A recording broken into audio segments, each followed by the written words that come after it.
Today, the Committee on Public Works and Operations held a roundtable on trash.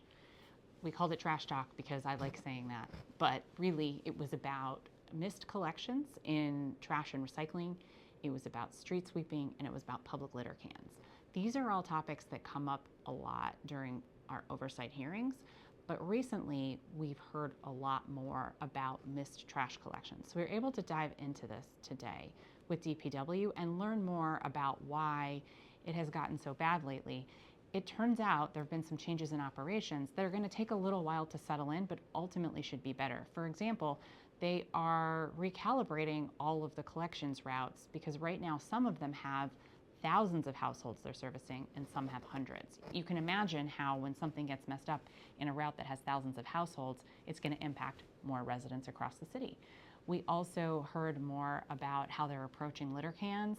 We talked for a while about new technology that we might be able to deploy here in the city, although we also learned that if we were going to fully implement rat-proof litter cans across the city that were smart cans that we could better manage, it would cost about, I think it was $23.8 million.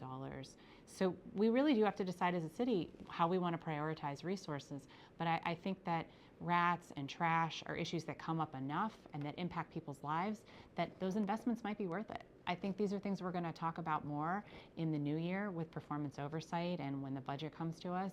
And I'm excited that we got into it today because I find it very interesting and it impacts people's lives. And was pleased a couple of ANCs joined, actually a couple council members joined. We had ANCs from every ward represented giving testimony today in the limited scope hearing that we did. So thanks for everybody who participated. You can still submit testimony for a couple more weeks if you want to weigh in.